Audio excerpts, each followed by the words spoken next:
think that the story you hear is a story that I unfortunately hear almost every day. And, I think what's crazy is that, there's this idea that's been put forward of like, hey, we're gonna start seeing, companies where it's $1 billion plus company and there's only one employee, right? There's only one founder, right? Because these AI tools are giving so much efficiency and you can do all this stuff.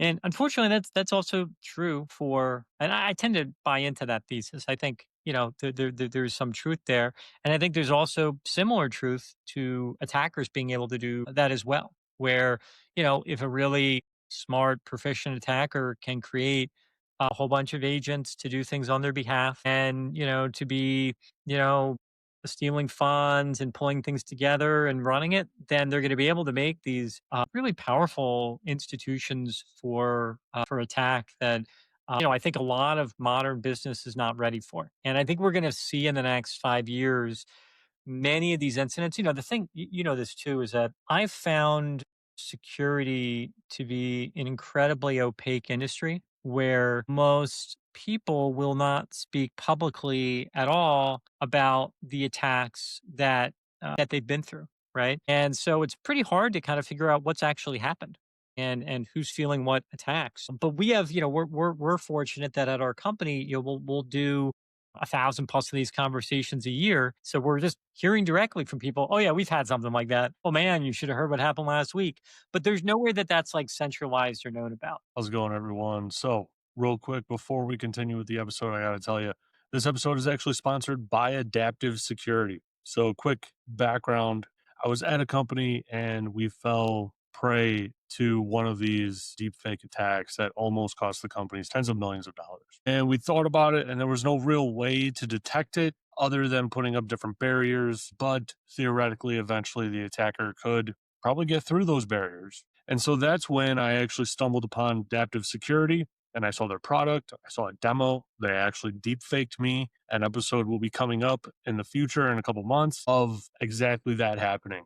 Right. So as soon as I saw it, I knew that I had to, stand behind this product. I like it. I've seen what it can do for my customers. And so, they actually ended up sponsoring the podcast. So here we have the CEO talking about the company, talking about the journey, and going into why it matters for the industry. So, with that, I hope that you really enjoy this episode.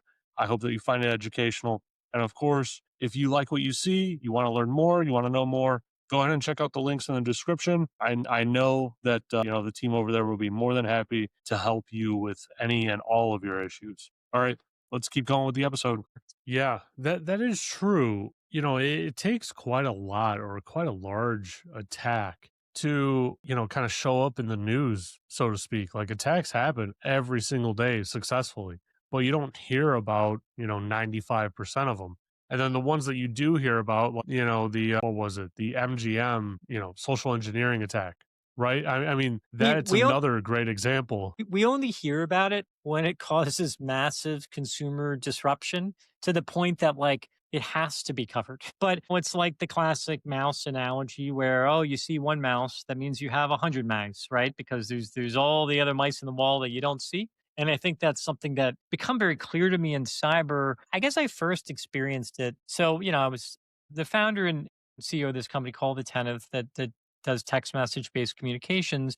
And we do that for, about 10,000 different companies. And being on the board there, I would get the board updates every quarter. And, I ran the board meeting and would run all the updates that I paid the most attention to. But, the security team would always provide, their update on what happened the last quarter. And I'd always sit there and say, you look at a couple slides from the security team, and there were always numerous like material incidents that the company was handling.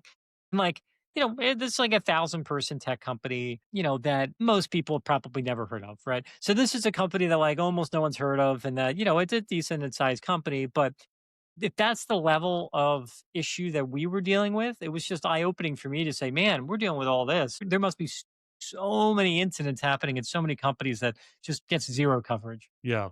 Yeah, that is really interesting. Like you saw it. You saw it from an angle that isn't really even talked about that much, right? Where like the board is actually seeing, the report of these attacks and whatnot. What's the board's reaction just generally in your experience when they see something like that, do they understand what's going on? Does it worry them? Or, because like from my perspective, right? From it kind of depends on the company, but overarchingly, they're not that concerned enough to, kind of give you like the tools, the solutions, the head count that you really need to do the good work to like actually prevent it.